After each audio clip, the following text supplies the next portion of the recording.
Good Wednesday morning.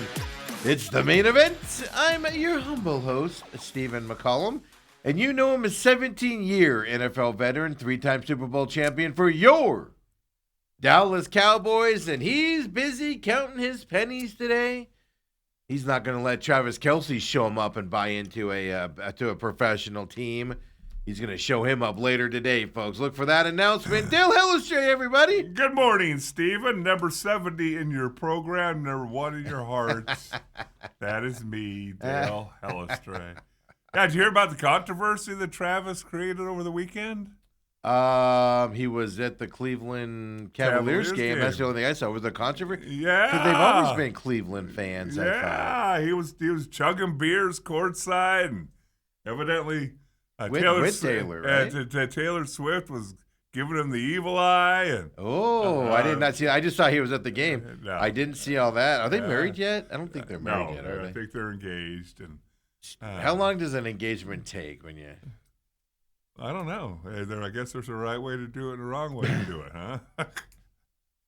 If you're Travis, you're marrying that as quickly as humanly possible. Where's my prenup? What do I get if this doesn't work out?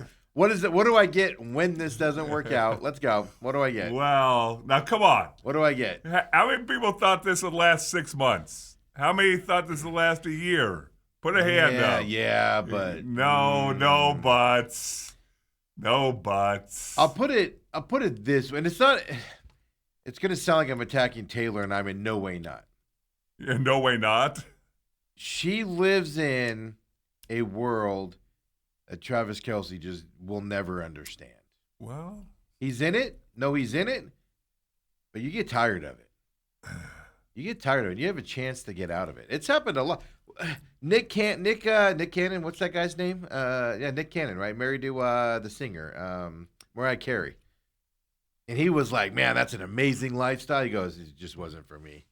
It wasn't for me. Where she literally can she just hops on a jet, doesn't think twice about spending $30,000 to go, a half an hour on a jet, stuff like that. He's like, I can't afford that. I have money. I don't have Mariah Carey money. Right. It's a different lifestyle, man. And then just everywhere you go, you can't do certain things because people, I don't know. No, you can't do anything. Anything. She can't even walk in the back of a stadium without security pounding her. And well, it would just wear on you. And then on top of it, dare I say this, which makes her attitude different than normal people's attitudes. Well, let me tell you this. The thing about that kind of life is fascinating because most rank-and-file people go, oh, I'd love to have that lifestyle. You saw a little bit of this with Troy and his actress girlfriends and things to that effect back in the heyday. What was fascinating, what I was going to tell you, I got a frog in my throat. I'm sorry. Now I got the McCollum. You don't have to be all choked up, Dale. It's okay. We're glad you're here. I got the McCollum, Steve, and Ethan. Yeah. Keep hacking into the microphone. Everybody home, I'm sure, would love that. I'm trying to cough away. But I saw it happen like in real time with Troy. Yeah. Just when he would come out here. In the off season, he'd always come out here for 3, 4, 5 days. We'd golf, do whatever, and the first 1991, nobody cared. We'd go to restaurants, we'd do whatever, we'd golf. No harm, no foul. Yeah. Then all of a sudden, 92. Now there's people showing up at the golf course wanting to sign stuff before we tee off.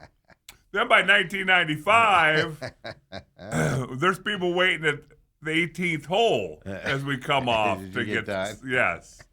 And you can't go to the restaurants without people coming up and buying.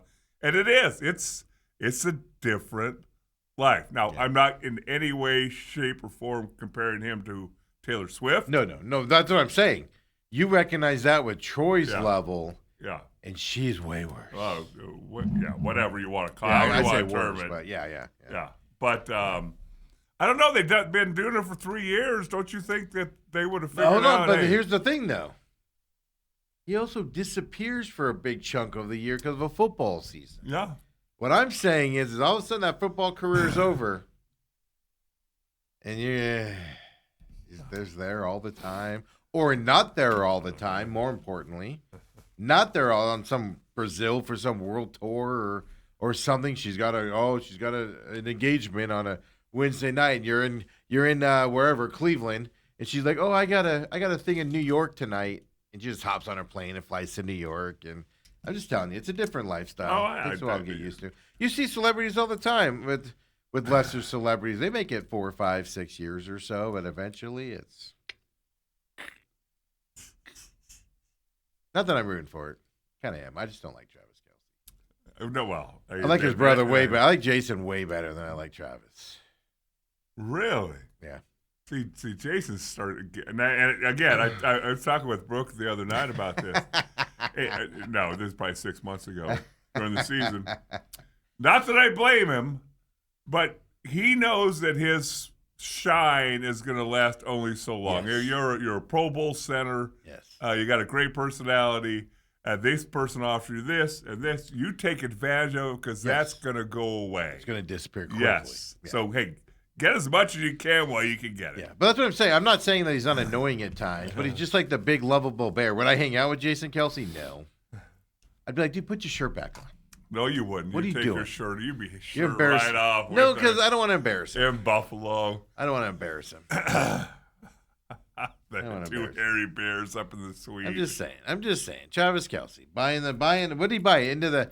I heard yesterday it was the Cleveland Cavaliers, but I saw this morning it was the Guardians. So it was the baseball team. Good for him. Yeah, I didn't realize his favorite teams growing up were the. I didn't know it either. It wasn't over the weekend when he was. I saw it earlier this season. He was at a Cleveland game, and maybe it was early in the playoffs. And everybody's like, "Why is he at a Cleveland game?" And I read that he grew up, I guess, a huge Cleveland. Why, I don't know. Right? Is he from that area? I was going to try and think where's he from, but that's the thing. We don't know anything about those guys. Right. You just assume Philadelphia and Kansas City, but obviously that's not the case. But where did he go to college at, Dale? I mean, he was a superstar college guy, wasn't he? Yeah, he went to Jason went to – I know he went to Cincinnati. I know Jason went to Cincinnati. But he went to Cleveland Heights High School. So they apparently grew up in Cleveland area. Look at that. Okay. So that makes sense, correct? Yeah, I guess. You had a chance to change it, and you just stuck with Cleveland. You think you haven't changed from Phoenix. You're a diehard Cardinal fan through and through. No. We're glad you pay attention. I pay attention to the Cardinals because they're the only home team. If there was another team like across town I could go watch, we're New York and we have two teams here, I'd root for the other team. I would. I'd be the other team fan. Yeah, but you're different than most people. If I bet just because they're the home team, you got to kind of pay attention to the home team. But I grew up a Giants fan back with Phil Simms and Lawrence Taylor. I love that. Mark Bavaro. I love the tenacity of those teams back in the early 80s, mid 80s. Phil McConkey. Yeah, they were just amazing. I fell in love with them there because those Broncos or Cowboys, didn't care about either. Love that Giants, Lawrence Taylor. I love me a good defense. Then I went to the Baltimore Ravens with that defense. Plus, I knew a couple guys and their families that ended up playing for the Ravens, so it's easy to root for them. But that defense really drew me to them and everything like that. I've never really had like a team. Like even growing up, I preferred the Broncos over every other team too, in terms of what I had to watch. Because it was that or Cowboys. And I was like, I'll take the Broncos. I'll take John Elway and the Broncos. I'll take the team that loses a lot in Super Bowls. Give me that one. Poor underdog. But I wasn't like a diehard, let's go team type of a guy. Never rooted for the Rams because the ownership situation. They just always rubbed me the wrong way. Raiders. I just don't like getting stabbed when I watch a game. I've always known that about myself. Football stabbing is not my thing, Dale. and that's just from the players. Forget about the owners. That's just the players after the game. All right, I'm done with my shots. Yeah. How was your night last night? I wonder. I told Brooke that I was just checking to see how much of a steak he bought, and I wonder if some of that was. Did it say? No, I haven't seen anything. A It can't be. small percentage. Yeah. Look at it this way: if the franchise is worth $1 billion, which 1.7 is is the value of the team. Yeah. So if you buy 1%, that's $1 million. $1.7 million. Yeah. $1.7 million exactly. Yeah. So remember that Eli Manning was looking to buy 10% of the Giants. He's like, that's too rich for my blood. I can't afford that. Right. Because their valuation was like $10 billion. He's like, yeah, I'm not paying $10 million or maybe it was a 1% stake. It was small. It was a small amount. He's like, I'm not spending that much for a stake in a team. That's ridiculous. Well, he was one of the best players in the Cleveland metropolitan area his senior season. Yeah, but that's like saying you're the tallest. You're the tallest short person. In 2008, he hit .588 with 6 home runs. So his baseball. I was wondering, did he play basketball? Did he play against LeBron back in the day? It looked like he just played. They wouldn't football. have crossed paths. LeBron would have been in the pros when he was coming up. The age difference there. Yeah, well, good for them. I wish him the best. Yeah, but you're cheering against him. I can already tell. I'm not cheering against him. I just don't care. Yeah, I mean, I could care less either. I don't think I'll tell you this. I don't put him up there as one of the best tight ends of all time, like a lot of people do. He was really good tight end with a really good team. He's a top 10 guy all time in my mind. Oh, in all time, really? Yeah, I have to go through the list. Yeah, I mean, I'm saying when I say top 10, I'm saying he could be anywhere between maybe 8 and 15. Yeah, it's probably about right if I had to guess, something like that. Just off the top. But people say they're the best tight end in the game, and to me, he was never the best tight end in the game. He wasn't. There were guys that were just better than him on that side, and he was just in an offense, a patching tight end on an offense that produced for him, and that means you're better, obviously, and stuff like that. But he just never. And I don't have anything against him at all. I don't have anything against him. It's just he's just never struck me as one of those guys where I'm like, if I'm starting a team today and I need a tight end, that's the guy I'm gonna get. I probably would have gone with 3 or 4 other guys before I even looked at that type of a position. But I don't know. It's just weird. But hey, congratulations with your baseball ownership. Yes. Hey, and you know what? If no matter what, remember there's still some diehard Browns fans out there. There's some diehard. There's diehard Cardinals fans. Yes, there are. Browns fans. Yeah, I know. People that go to every game, live and die by the team, and buy all the gear and part of the dog pound. But anyway, see, I would be part of the dog pound. That would be kind of fun, even if your team sucks. That would make it fun. Right now, we don't have any of that with the Cardinals, so you literally just show up all doo-doo. Let's go watch our possibly one victory of the season. Ba-dum, ba-dum, ba-dum. And you go in there and you just sit down, and everybody's just, and the opposing team's cheering around you. We got to get something like the dog pound or the what do they call that in Raiders land where they all go, the Death Star or whatever they call that. I don't know. Whatever they call that area. You got to get something like that when your team sucks. It gives you the camaraderie. Hey, I'm going to go see Jim over at the dog pound this weekend. Oh, Jerry at the dog pound. You got to get some camaraderie like that because now we're just all stupid lemmings walking into that crappy losing stadium over there. Having to make your way around all the luxury suites. Oh, my God. I have to show my tickets 7 times and one in front of the lady that stands in front of the escalator constantly. Blocks your pass. You shall not pass. You see us every week, man. We just scanned it in. You know we belong here. Oh, maybe it's she. She doesn't think you belong up there. But but when she's not there, other people don't block the escalators. That's what drives me nuts about it. Okay, funny. Want to hear a funny story, folks? No, Dale, this is hilarious. So, I go and cover the Rattlers. They have a home game this week. We'll talk about we didn't talk about it yesterday because we didn't want to be depressed yesterday with that.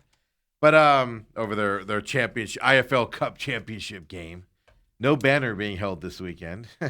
No banner ceremony. But, so we show up to a game last year. And guess who's just sitting there? We walk in through security, and guess who's just sitting there, Dale? No. Yeah, the Your lady. girl? The lady. So I'm like, hey, how you doing? And we walk by her. It's like, oh, my God. No, the best part is, though. So it was another game last year, and we were sitting there. We go down to the press conference, which is in the inner bowels of the stadium. We do that, and we're leaving. And we go to this elevator to take the elevator up. Those elevator doors open, and there's always somebody in there sitting in the elevator, right? Right. They press the buttons for you and stuff like that. Dale, we walk into this elevator, and I go, "Oh, hey, how you doing?" It was her. So we had to ride the elevator up with her on top of it. And was she nice and sweet and Oh, friendly? she's always been nice and sweet. She's not the. I got to reiterate that she's not the problem.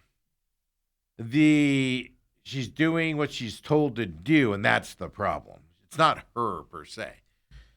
But it's just like, dude, what are we doing? You know that. So now, Dale, earlier this year, like a couple games ago, we walk in, and I was doing something like on my phone, so I wasn't paying attention. So I went through security, and I'm walking in, and all I hear is this: "You're not going to say hi?" Because Autumn says hi to her. You know, Autumn said hi to her, and I'm walking. She goes, "Not going to say hi?" And I go, "Oh, sorry, I was in the middle of something." And I go, "Hey, how you doing?" And I'm like, "Oh my God, how embarrassing." Here's the worst part about it, though, Dale, is because of the Cardinals situation. And now she knows what I do. She's now like, stupid. She's all telling all her friends, stupid. He's a media guy. He thinks he can do whatever he wants. Those media people are just annoying. They think they know everything, and they can do whatever they want. And blah, blah. You know that's what she says to her friends now. Now she thinks I'm one of those snotty media people. No, it has nothing to do with me being a media. So, funny story for you folks. And she's telling our friends, there's this big media guy who thinks he's all that in a bag of nuts. Yeah, he's always complaining about me at Cardinals games. Yeah. Then he shows up and he's a broadcaster and he's on the media and he does all this stuff. And I see him at Rattlers games and everything. Those media people are pompous a-holes. That's what she thinks. Yep. But it has nothing to do with two things had nothing to do with each other. But that's what's funny about that story is we have to see her all the time at the Rattlers games. Yeah, she's got to make ends meet. Good for her. So I'll let you. No, I'm just laughing because it's ridiculous. That's what happens to me, Dale. Yeah, things like that happen to me. Yeah, but then you return the favor of being rude and acting like you can't be on your phone going through security. You got to slide your. No, I grabbed it after security. I was doing something. No, I wasn't going through security. I was like digging in my bag. I was looking make sure I had something in my bag when we were walking by her. I wasn't paying attention. But now she's like, oh, the big bad media guy that complains about me all the time at Cardinals Stadium isn't even saying hi to me today. What a jerk. Well, I've said that too. Yeah, but you know me. It's different. So you asked about what I did last night. Yes. What did you do last night? Get off of me for a few hilarious minutes. I told Brooke, I said, I've got to talk about this. Oh, hey, let's go. So we're sitting there. We'd had a nice dinner and enjoyed it and had a glass of wine. And we're sitting down watching the last couple of innings of the Diamondbacks game. Yeah. And as Brooke tends to do, she nods off on the couch. It's a comfortable couch. I've been there. Yeah, you sat down. You almost didn't leave either. Hey, Johnny, get him out of here. Anyway, long story there. Yeah, go back to old shows. You'll hear that story. But she's nodding up, and then all of a sudden, one of the dogs, we're watching Hillary and Scott's dog, and we have our dog, and one of them moved or something, so she kind of woke up. And one of the pitchers, I forget which one it was, threw like a 96-mile-an-hour slider that caught the outside corner. And she's like, why did he swing at that? I'm like, she said, why didn't he swing at that? Yeah, why didn't he swing at that? I go, oh, so you wake up to a 98-mile-an-hour slider going over the outside corner and go, why did he swing at that? It was the one that moves to the side. They call it a sweeper, I think. A was sweeper, it whatever. The one that moves like 20 inches outside and stuff like that. Yeah. But it caught the outside corner. And she's like, that looks so easy to hit. I'm like, go back to sleep. That's just so true. It's like, oh my. That's so true. We're sitting at home. Oh, yeah. That's Brooke. You bet him because she was an athlete and. We'd go to batting cages, and we'd face 40, 50-mile-an-hour stuff in the batting cage. Yeah. I said, that's twice as fast a pitch as you've ever seen in your life. And the movement. Yes. When it comes out of his hand, it looks like it's going across the plate by the time you Yeah. Yeah. No, that's hilarious. Oh my god. No, that's like the old adage that I always say. Like, I'm sitting there and I have Cheeto dust down the front of me and I'm licking my fingers and everything. And I'm like, what an idiot. Missed that 3-point shot to win the game. What an idiot. You suck. How come you didn't block him? And meanwhile, I'm all licking the Cheeto dust off my fingers from rubbing my shirt Have to on hold it. your shirt out and go over the garbage can. No, go. I suck it back up. I go. Oh. I don't do that. I don't do that. Oh. Folks. I don't do that, folks. I just got disgusted myself. Yeah. Yeah. Like you're watching the Olympics. You're like, what guy finishing 8th place is slower than molasses? That guy sucks. You don't have a kick. And he's still like 3 seconds. He's like 3 seconds, or half a second off the world record or whatever. Oh, that's hilarious. What do you do dinner last night? Cook yourself? Yeah, we cooked ourselves. Wow. Had some really nice chicken breasts, and then Brooke makes zucchini pancakes that are to die for. Pancakes with zucchini in them, I'm assuming? Yeah, well, they're big chunky, or they? No, you grind them down and all that. I don't like the texture of chunky stuff and things. No, but it has the taste of zucchini. But yeah, how do you eat those with syrup? You can do with syrup. Is it I good? usually, when it's like for dinner, I'll usually just put butter on it. Yeah, because I'm a big pancake with jelly on top, strawberry jelly or grape jelly on it. It's the On die for. pancake? Oh my god, it's so good. Yeah, so good. You never done that? I'm a syrup guy. I don't like. I'm not fancy like you, Steve. I came from the other side of the track. A little Grey Poupon on the. On my hot dog. Yeah. I'm like, we're out. Oh, we just have regular yellow yeah, mustard. Exactly. What is this garbage? I throw it on the ground. Yeah, no, I'm not gonna have one of those.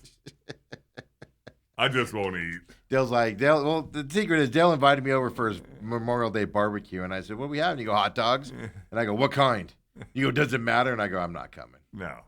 If you're not gonna just right out the bat tell me what I'm getting, cheapest kind you're getting is, then I'm not interested. No, I got standards. That's one thing I will tell you. If I'm gonna have a hot dog, it's gonna be a good quality. I do not like hot dogs, but every once in a while I'll get this little like craving to get one, and I'll be somewhere and I'll be like, oh, give me like I won't do it at Costco or someplace like that, but I'll get one, and I'll just be like ketchup and mustard, which I know is sacrilegious to somebody. That's all I want: ketchup and mustard.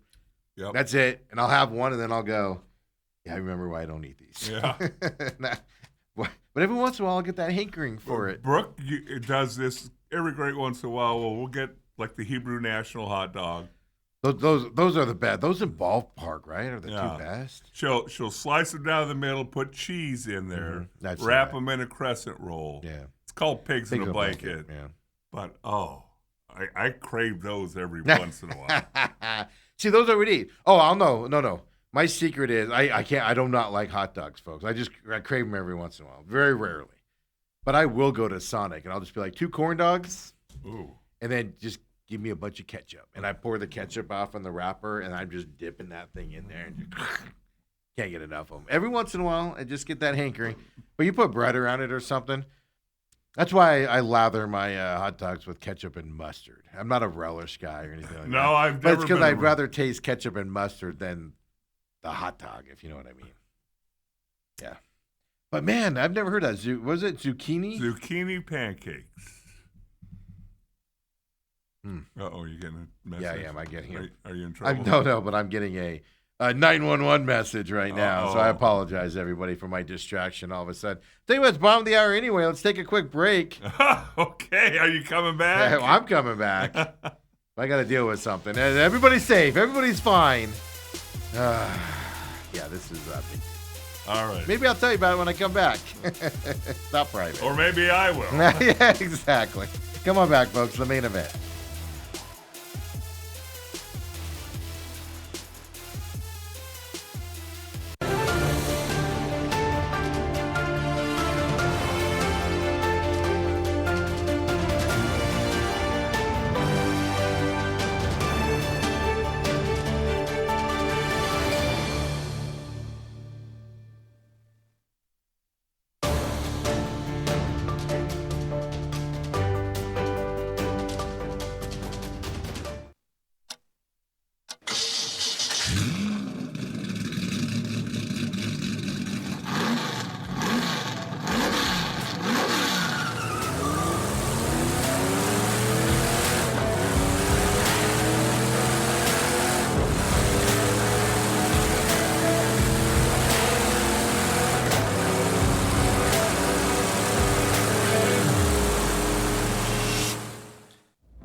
And we're back here, main event. Yes, we are. We got. I got a tenant problem. It's tough when you got money and you own things. I don't have money. And all that. I'm about to have more money because I'm about to sell all this garbage and get rid of it. I'm about to deal with these people. Okay, here's the short story. We got this property where somebody left all this stuff behind. So we're like, hey, go. I deal Daybreak Services, which is Riley's company. He goes out there and he trashes it out, throws it all away. They loaded up the trailer, got rid of it. Somebody shows up and says, that's all my stuff. You can't dispose of it and everything. Starts threatening and all this. How long has it been there? Year. A year. Yeah, they've been gone for like 3 months or so, but Okay. yeah, it's been in there for over a year and everything like that. Yeah, doesn't mean we're not trying to take it and stuff, but obviously when somebody's threatening, and stuff like that. She's like, oh, call the police. Well, call them. It's our property. I don't care. Whatever, lady. So that's what was happening. Everybody's safe as of now. I said, don't get stabbed or shot. No, leave that for the big hitters. Right. Let Steve go over there and deal with that because he's so calm, cool, and collected. I am.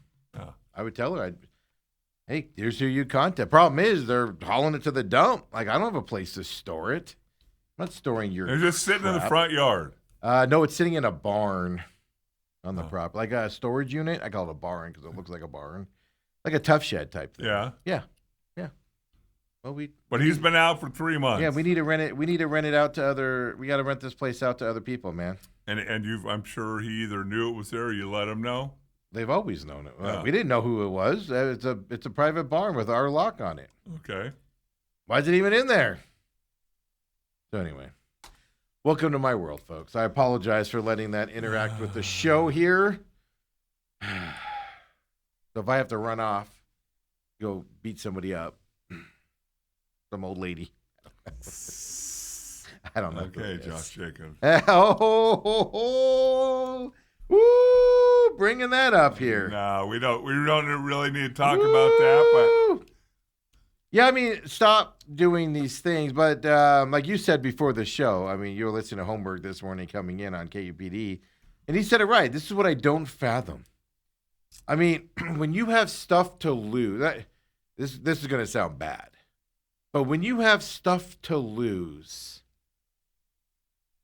I don't get why you get in these situations, man. You can walk away. You can't be like, well, she cornered me in a rim. Dude, you're a running back for an NFL team. what's he, 5'11", 220? You outrun 350-pound linemen that are trying to kill you. And you can't get out of a situation, any situation like that and everything. And it's just like, I'm not laughing at that. I'm laughing at the chat here. But it's just like, what are you doing, man? And then when you have $25 million on the line on top of it, I would be just, Mr. Yes, ma'am. Yes, ma'am. Yes, ma'am. And then get out of there. Yeah, you can leave. Yeah. I can sometimes understand, which doesn't excuse it, but I can sometimes understand people that don't have anything to lose. Like, what are you going to do? Take my $1,000 I have to my name and be like, oh, I can understand that person losing their cool or whatever type of a thing. But when you got something to live for, man, I don't get it at all. That's the only thing that baffles me about the situation. Never Throwing understood it why away. a guy would ever have to put his hands on a woman. Obviously, if she who you're hanging around with, if she's coming at you with a knife or something. Yeah. But, I don't know. And the thing that's kind of scary is that he's got these felonies charged against him, and will one of them recant what happened? Who knows? Well, that's the thing. just These are happened felony yesterday. charges. I read yesterday, 25 years in jail if the worst Yeah. happens on it. Yeah. If you don't know, police overcharge things to get you to plead down. They're like, oh, you can go to jail for this and this and that. And then they throw those away and you plead down to a lesser charge type of a deal. So, Just get out. yeah. Word of the wise. Yeah, just get out of there. Like, why deal with this? No. And it's just ridiculous that you have to deal with it, to be honest with you. That's the way I mean, stop doing it, first of all. But second of all, you got to stop doing that side of it. But here's an interesting thing. Speaking of the NFL, Jacoby Brissett didn't show up for OTAs yesterday. No shocker. Neither did Josh Sweat. It's being reported the Cardinals are getting calls for Josh Sweat. Josh Sweat, I firmly believe, will be traded before the start of the season. He doesn't want to be here. His relationship was with Gannon. I firmly believe he took less money to come play for Gannon. And he's got a favorable trade contract. I firmly believe he's traded before the start of the season. Josh Sweat. That's how I feel about it. Whether it's true or not, I don't know. But I'm shocked. I was surprised when he signed at how low he signed for. And now I'm like, oh, maybe that makes sense. He was doing his buddy a favor. And now he's like, I want out. My buddy's not here anymore. So watch for Josh Sweat. But Jacoby Brissett doesn't show up yesterday. No shocker there either. Couple developments here that have happened. But this is what's interesting. I talk about it from this perspective all the time. Like, it's just the perception of the Cardinals. You've named him your starting quarterback. He's only guaranteed $1.5 million. Yes, his contract can be up to like 6 or 8, but you're paying him less than your backup quarterback. Correct. And that's just not acceptable anywhere, let alone anywhere. If you're starting, even Brock Purdy became the starter next year. New contract. You pay your starter more than your backup. Just to amend that. As soon as they could. Well, that's what I mean. Rookie contracts are different. Yeah. But yeah, as soon as they could, they like, hey, we need to get you starter money.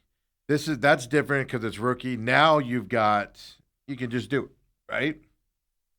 Mac Jones signed a renegotiated contract with the 49ers yesterday. Got a $300,000 roster bonus, which is basically a bonus. He's due $3.55 million in 2026. Another $2.25 available via incentives. Backup quarterback getting more guaranteed money than your starter on top of it. Why is this even a negotiation? Now, the negotiation is the amount. I get that. But like I said, tell us if he wants $20 million, because I agree with you. $20 million is too high. Right. But if he's 10 to 12, why are you? If he ends up signing for 10 to 12, I'm going to lose my mind. Would you argue about this? Why are you doing this all offseason? But other teams just go, hey, we need to take care of our guys that we want on this team. 49ers. They didn't have to give Mac Jones a new contract. They just did it. He was under contract, Dale. They were just like, hey, we need to give you a pay raise for staying with us. We appreciate you. We want you here. And then there's the Cardinals. Oh, you're our starter, but we're going to have you hold out for months because we don't want to pay you anything. It's just another situation of how stupid the Cardinals are. Or how poorly run their business Okay. is. That's a better way of putting it. Yeah. And it stinks. It's like, what is happening? Sorry, 1 second here. Let me do this here. So why you do that? Obviously, we're going to be talking about the Cardinals for ad nauseum. The thing we didn't touch on yesterday was Steve's beloved Arizona Rattlers were up in New York City for the first ever Indoor Football League Cup. To be fair, New Jersey. Well, everywhere they went was in New York. So. Oh, yeah, all the players were having New York pizza and all the famed places. Yeah, went to the Yankee game and toured New York. And so they stayed out there for the full week, which that in and of itself is pretty nice, done by Ron Schertz and the Arizona Rattlers. Put up an entire team in a hotel and feed them and give them per diem and do all that stuff. Really nice job of them. But they won their first game a week ago. Then this past Sunday, a rematch with what's turned into be a pretty good rivalry. Yeah, Jaden DeLora. Who used to be with the Rattlers.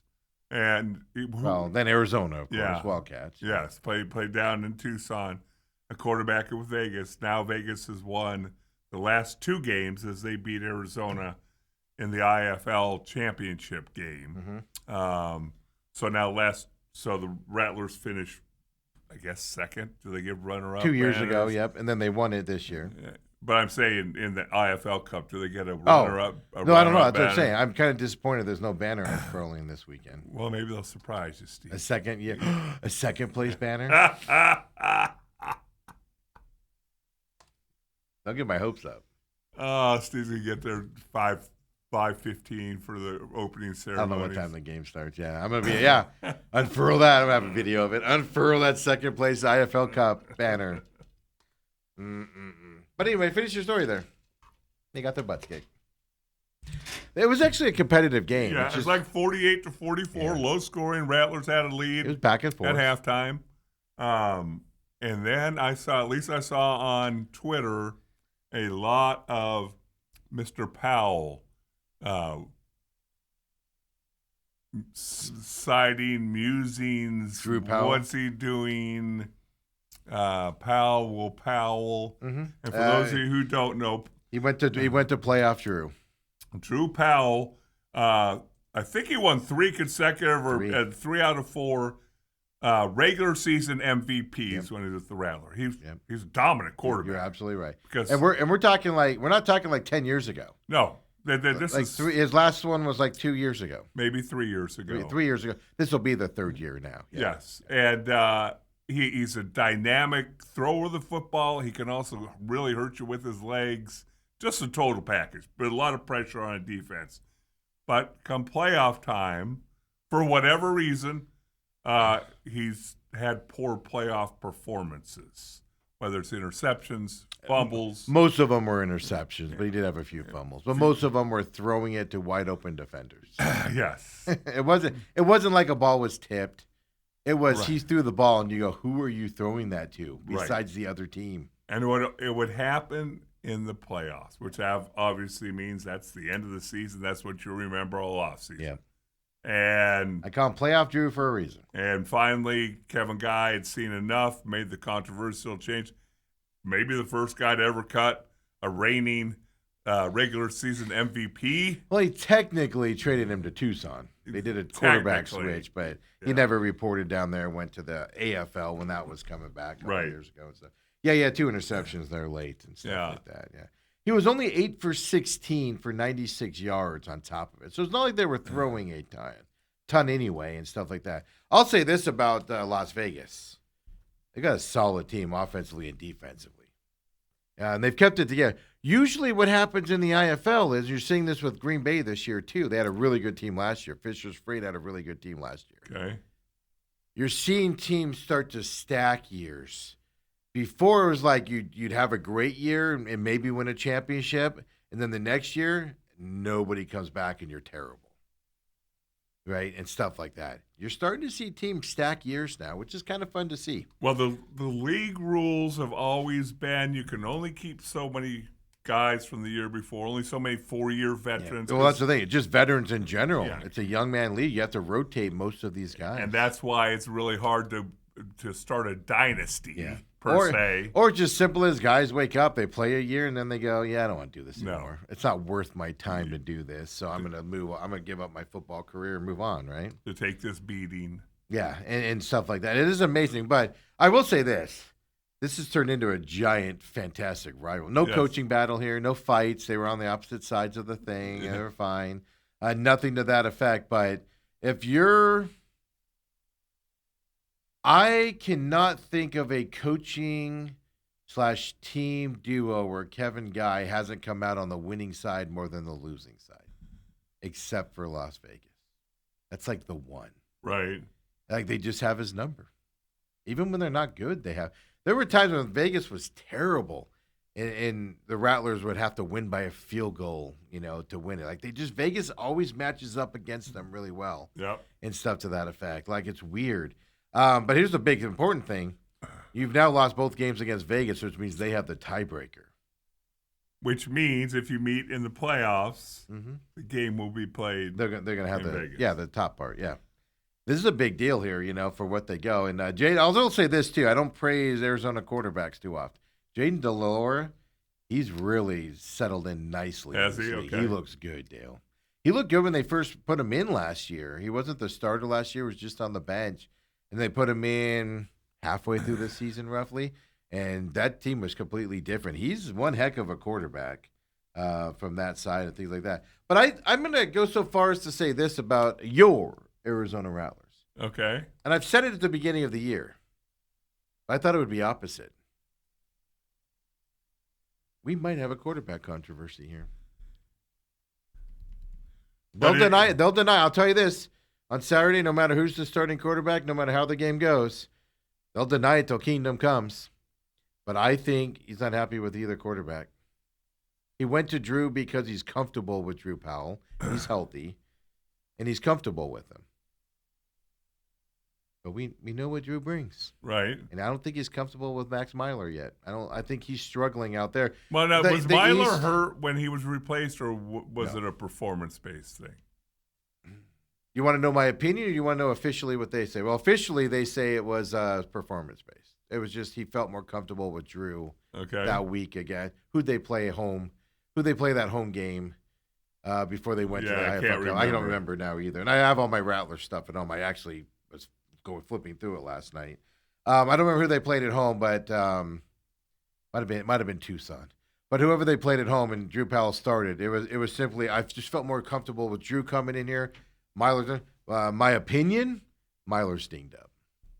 He's been dinged up for a few weeks. Okay. He missed a press conference because he was dinged up and had to get treatment and stuff to that effect.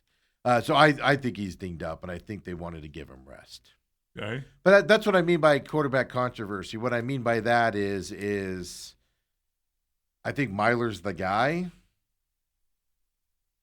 but when do you go back to him? So that performance by Drew Powell against Vegas, he looked really good against the bad teams. Drew Powell looked really good against New Mexico, one of the worst teams in the league. Right. Looked really good the week before. I believe it was Tucson when they blew them out. Looked really good in that game. In Vegas, Well, and that's the thing. A lot of times the coach will look at the schedule and go, okay, well, if I'm going to make a change, I'm going to make it right now because it'll give him a week or two against some subpar competition to get ready for the competition. Yes. And again, I don't very rarely ever go on those message boards and read the comments of people because I think they're absolutely. I don't either because I'm at the games and I hear what fans say. It's not a knock on the Rattlers fans. It's you hear this everywhere you it's go. It's every fan base. It's just people say things like when he does an onside kick, people lose their minds about how stupid it is because they don't understand what he's doing. I'm not saying I agree with it, but I understand what he's doing. He's explained it to me 1,000 times. Doesn't mean I agree with it, but then fans just take it to that whole other level. Oh, so yeah. I agree with you on that, but it just that's the problem. Drew's like Paul Sewald, man. Just he's got a negative. You love him to death, but the first sign of trouble, and now it's been I'm 2 not out gonna of lie 3 to you. weeks. I saw the end of that game. I didn't watch the whole game. I have to go back and watch it on replay before this week. But at the end there, first thing that went in my mind, there's the Drew Powell that we don't like to see. It's just like, what is happening right now with those 2 interceptions? And that's the thing. They're not like, tipped, or like yeah, you said. he made a throw and the defender made a great play on it. It's just like, and you know it the second the ball's let go too. That's the worst part. It's like you're literally going, no. The Rattlers are really they're a young team. They're basically made up of rookies this year. 75% roster turnover. They're getting some guys on this team that are really good players. On the offense, the defensive side's all new defensive guys. They're still kind of learning how to play in these systems. They'll be all right as the season goes on, but I just think they're done with Vegas now. But I think Vegas is a team that whatever their owner's doing up there, he's decided he wants to be competitive in this. Right. League. Same guy that owns the. I don't know if he actually owns the Knights. He owns the minor league team, the Henderson Silver Knights. But I don't know if he has an interest in the actually Golden Knights. Oh, okay. Also. But he's that type of competitive guy. And the rumor is now he wants to be the NBA expansion team now in Vegas also. Really? Yeah. Okay. He's a cajillionaire. Just wants to win. And trying to get his way into the there's some people who really, really want to be a professional sports owner, but it's not like you snap a finger. No. Somehow, some way, some of these guys just really want to be a part of it. Yeah, and I can understand that, John. I would love to buy into an IFL team or something. That'd be fun. That'd be fun, I think. You're just not going to get rich off of it. No, not an IFL team. No, you're not going to get rich off of it. You're not going to buy it and then 5 years later have a $1 billion equity intake like you do Right. with the NBA and stuff like that. But it'd be fun to have for a few years and mess around with it. But I don't know. The Rattlers are going to be interesting. I'll say this. They're super young. They're fun to watch. I don't know if they're one of the best teams in the IFL. They're better than most teams, but they tend to struggle against the good team. That could be just the youngness. You know this.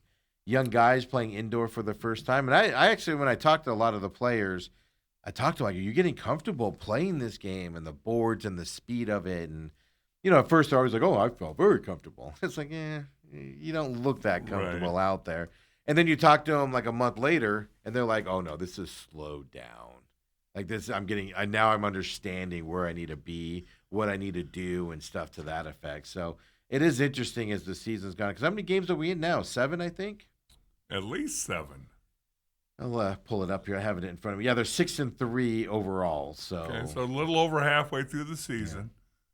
Yeah. And for those of you who are unfamiliar with the indoor football league game, there are dasher boards all the way around the field, so receivers, when you're catching the ball, not only is there a defender chasing you, but there's dasher boards waiting in front of you. And they can hit you into those boards. Yes. Kind of like hockey rink. Yeah. Think that. Not as giving, though. No. Just padded. No. And then you got fans reaching out and all that nonsense. This weekend, they have the Northern Arizona Wranglers, May 30th, Desert Diamond Arena, 5 p.m., so I'll be there at 4-ish. You like those 5? I do. Okay, Out of there early, man. Out of there by 8:30. Have a whole Sunday to sleep in. It's beautiful. Actually, that's my problem. Is May 30th Sunday? Oh, is it? I don't know. Is it? Is it Saturday or Sunday? It's Saturday. Yeah, today's the 27th. I like it even better on Saturday. Heck yeah, let's do it, baby. Let's play too. They should be able to beat Northern Arizona, though, is my point. They're a lesser-end team there coming up this weekend. But we'll be paying attention to that quarterback situation. There's no doubt about it. They have the players. If I had to say their offense and what the problem is, the quarterback position this year. Their running game is stout. Their offensive line, for the most part, is stout. I think their biggest problem is they can't find and they have 2 quality quarterbacks. That's the amazing thing. 2 good quarterbacks. The other thing that I wanted, and I asked Coach Guy this a couple home games ago. They practice outdoors because they can't always get into that stadium because of concerts or whatever going on in there. So they practice outdoors. And I asked him, like, does that, how does that affect you? Like, because there was 1 week where they were able to practice in the stadium. Right. And I go, and they blew a team out. And I want to say that was, I don't remember who the team was, but it was a good team that they beat. I go, did they practicing indoors? He goes, yeah, they do. I don't know. I don't know if that's the case. Blah, blah, blah. But you can't tell me practicing outdoors in that environment, then you go indoors. It doesn't, especially with a young team, you can't tell me that doesn't affect the way you play inside too. Because it's different atmosphere. Well, different whatever. The fascinating thing is when they were winning the championships, their PAX facilities out in Mesa. And they played whatever the Suns Arena was called at that time. It's been named a bunch of different things, called the Morgue now, according to Steve. Mortgage Matchup Center. But why are you so negative? But they practice outdoors, and Kevin always thought that was an advantage because obviously in the spring and early summer, it's warm here. So the Rattlers tended to be in better condition than the teams that always stayed indoors, practiced indoors, things like that. So, again, is it an advantage? It comes down to, do you have good players? Do you have the right players? And are your coaches hitting on all cylinders? Yeah. And again, if your quarterback is struggling, if you're turning the ball over, that's Cardinal sin number 1 in the indoor football league, because every team, I learned this from Kevin Guy for doing their games 15 years.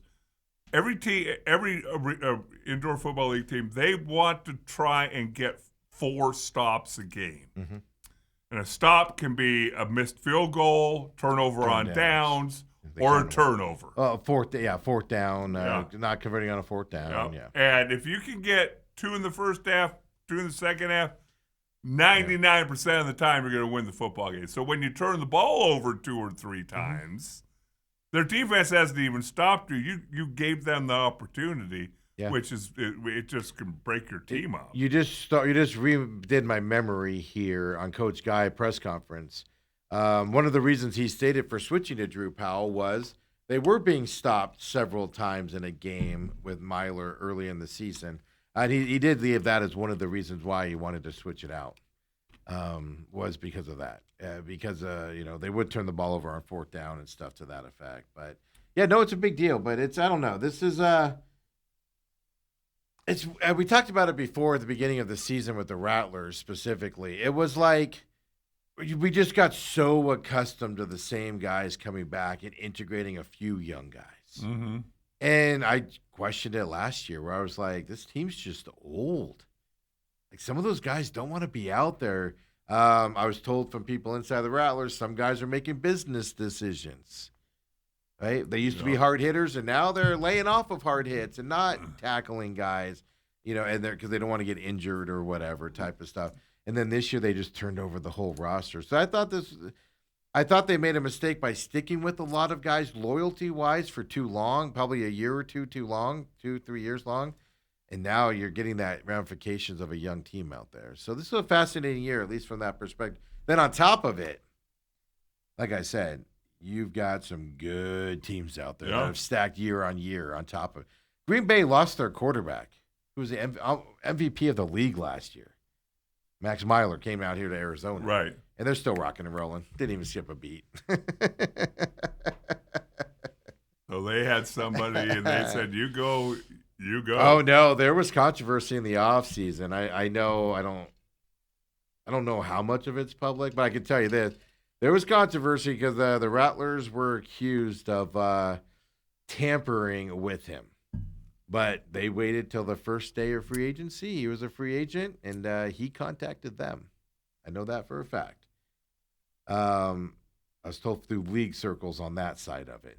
But and then right after that, league tampering stuff started rumoring about, oh, you guys were messing with him beforehand and all of this stuff. So it's a cutthroat league, I guess we can say. Yes. Here's the thing, though. They have Northern Arizona this weekend. Then they got Fisher Freight on the 14th coming up, and then they got the Tucson Sugar Skulls after that, then New Mexico. So they do have other than Fisher Freight, they have a fairly easy schedule to end the season. They got San Antonio, Tucson a couple times. San Antonio is a good team. That's obviously, at San Diego. It's something you have to worry about in early July. But then they got New Mexico again in Tucson. If I had to guess, they only have 2 tough teams on the schedule. Doesn't mean you can slack and go in there. Right. But they only have 2 teams where you can look at and go, these are playoff caliber teams left on their schedule the rest of the year. So it does get a little easier. Well, it will be fascinating to see how they regroup this week and who's starting at quarterback and a lot of question marks. That's what I'll be paying attention to when I sit down and I get my notes. I'm going to look at that first and see who they have listed. And then I'll be watching. And then look to see who comes out. That's not always accurate. No, it's not. Because last time, it was funny, that last home game, I go, Drew Powell? It was the Mother's Day game. I go, they have Drew Powell listed as the starter. I was like, whatever. And then we're sitting there, and then Richard Ober looks over at me and goes, Drew Powell's starting. Is that Drew Powell out there? And I go, that's Powell. That's Powell. Yeah. So I was like, I just assumed this was wrong. They mislead a little bit. Again, the guy who did games, you'd want the most correct information, and they still wouldn't give it. I know, and I used to always come to you to get updated information. How that was wrong. Yeah. I'm like, you just had a meeting with them, and you're wrong. Jeez. Hey, when we come back, second hour, we got to talk.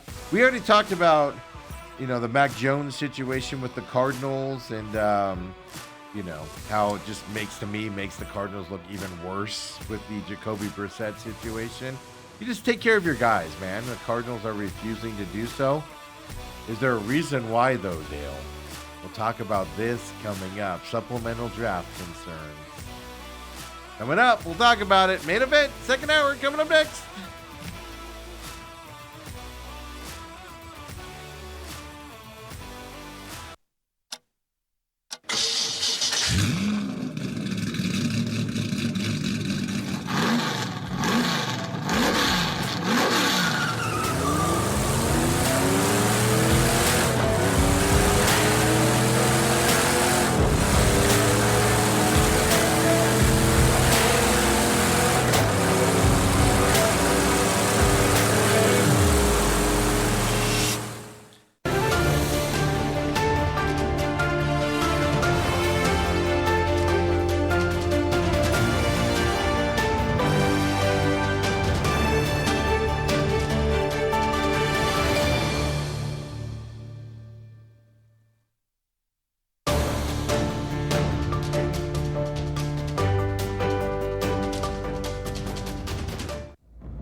And we're back here, second hour main event.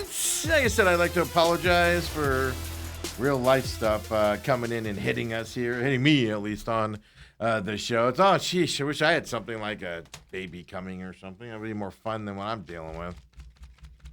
I just had a shot at you disappearing a lot last week, a couple weeks ago. That's how that was. Main event. Welcome, everybody. For those of you watching us on the main event here on YouTube as well. TME Media AZ as well. And then Robert said, if you practice in Mesa, coming to the west side seems like going to paradise. They practice on the west side now as well. Everything they do is on the west side, meaning the Rattlers. They don't have that east side. I don't know if they still own it or anything, but they don't practice over there. They have nothing to do with that building. Everything they do is... Yeah, once they moved all operations over there. It used to be that... the home office and everything was out there at whatever ballpark, Hohokam Park. No, it's not Hohokam, Red Mountain or whatever. Whatever it was. Yeah. And they it's out there by Red Mountain. And they played downtown. Hey, I was just going through my Twitter feed during the break. That's dangerous. How did Nathan McKinnon do last night? You said your last tweet was he's in to save the day. No. I said he's trying to keep the Avs season alive. Okay. Regardless of how he did, he's got plenty of time to rehab now. Does he? How much money could you have won if you would have bet a series sweep? I'm angry at myself because I said they'd win game one. I put my money on them to win game one. I put my money on Montreal to win game one, and I've just been on the sideline since because I'm just like with Vegas. I'm like, this just isn't. Once they went up 3-0, I knew they'd win this series, but I was like, man, the Avs are gonna have one last gasp, and I've just sat on the sideline, just been like, let's just enjoy this. Now I'm like, gosh darn it. Why didn't I have the confidence to put that the Knights were going to win that? I've made worse. What's the worst that can happen bets in my life? It's ridiculous. Yeah, sweep last night for the Knights. Knights going to win their second championship out of 3 and 9 years of existence or whatever it is. That's a pretty good percentage, isn't it? Yeah, we can't win jack squat here in Phoenix. Just jack squats. Well, again, the first thing that shot in my mind when the Knicks clinched the championship series, first since 1999. 27 years. And I said, there's still a football team out there who hasn't been to a championship game, much less a Super Bowl. You're referring to your Dallas Cowboys? In 30 years.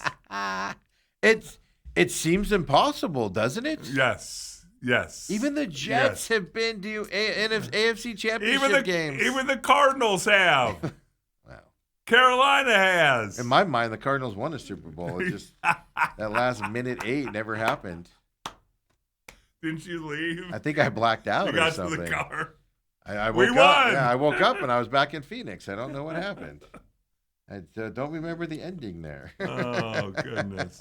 When I passed out, it was happening. But it's all part of the fun. But thanks for watching us here at TME Media AZ on YouTube. Don't forget, all of our shows are on demand at Rumble, including The Real Matrix. They're rumble.com/user/TME Media as well. Everything's on YouTube on demand. Of course, we're live on demand as well. And hasn't been announced yet. But if you subscribe to a certain service just for us, just saying. Yeah. Just giving you a hint. Save that coming up here as well.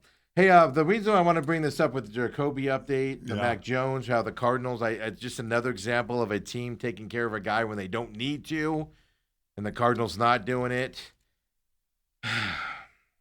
You didn't hear yesterday, Sorsby, the quarterback at Texas Tech now, gambling stuff. Well, the NCAA yesterday denied his ability to basically play college football. There's going to be lawsuits, all of that stuff. He's going to lose it. The main reason is he admitted he bet on Indiana when he was part of that team. That's probably where he might win it, but you're not going to win it in time to play football. No, therein lies the rub. This is the problem. Yes. So I shouldn't say he won't win it. It's just he's not going to win it in time to play this season. The NCAA is telling him he cannot play this season and all of that stuff, which means, Dale, he's got 2 options. Play this process out in college, go to the NFL, and you can do that via the supplemental draft. Yep. Why this is fascinating to me with the Jacoby Brissett situation.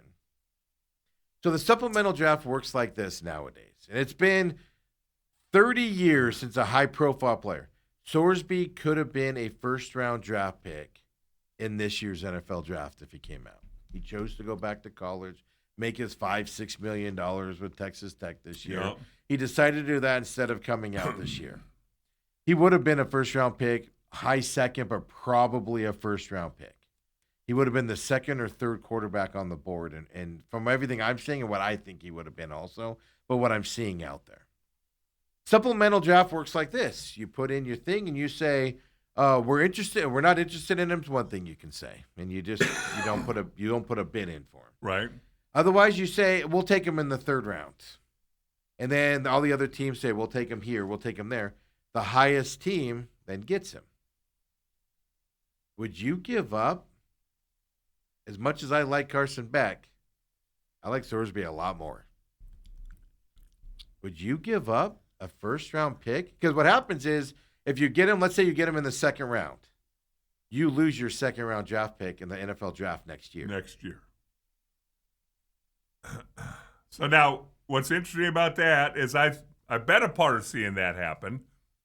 The Dallas Cowboys back in the day took Troy Aikman with the number 1 overall pick in the regular draft. Mm-hmm. And then that year there was a supplemental draft, and the new University of Miami quarterback Steve Walsh came out. Why did he come out? Eligibility issues? There was some snafu and something. At Miami? Come on, they were on the up and up. And Jimmy and his crew took obviously they knew him. Steve Walsh with the number 1 overall pick in the. Did they win a championship with him at Miami? Yeah. Yeah. And word on the street had it that Jimmy wasn't really sold on Troy. He was kind of forced into taking Troy. Yeah. Now, things worked out. Troy went on to Hall of Fame career. They, in a year and a half later, they traded Steve Walsh for a number 1 and a number 2 pick. But that's even a deal. You know, and so they got the return on their investment a little bit and all that. But it's dicey. Mm-hmm. Because it's not like the regular draft where, okay, whoever has the number 1 pick, the Vegas Raiders will have the number. It'll be the same draft order as the regular draft. And the Raiders say, obviously, we don't need a quarterback. Yeah. No, we're out. Titans aren't needing a quarterback. Yeah, Titans are going to say no. Cardinals, I don't think you say with the 3rd overall pick. No, but you wait. Second round, you say, we'll take him in the second round. First round talent, second round, you lose your second round draft pick next year. But if you think he's that good, I think he's phenomenal. I like the way he throws.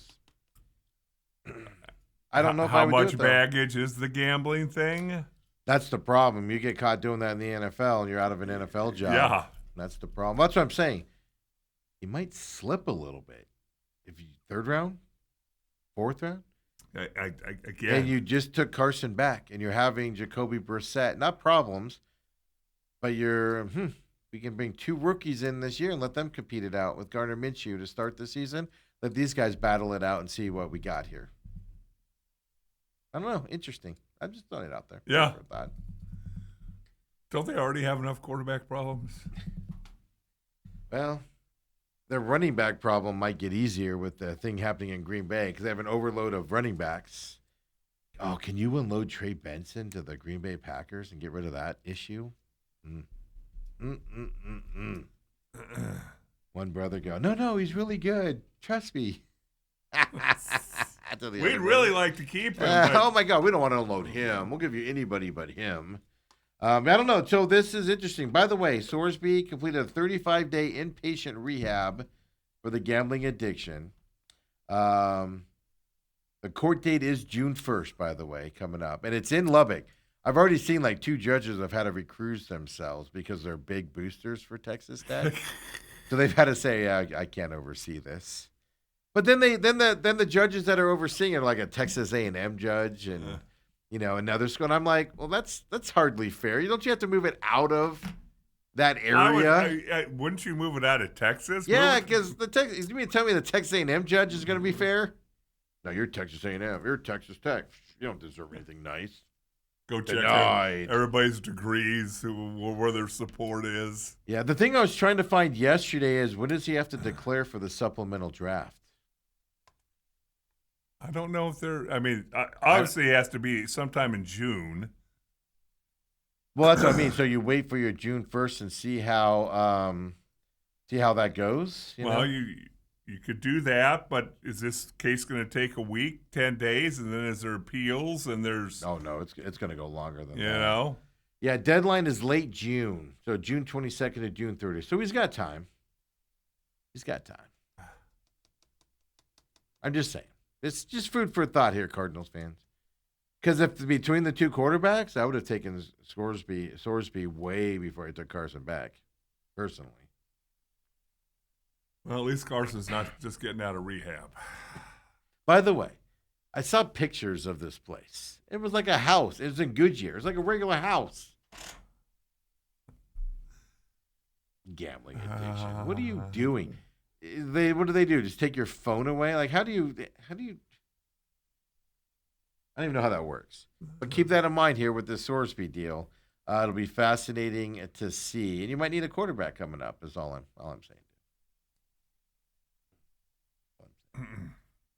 I did find an NFL article here on ESPN.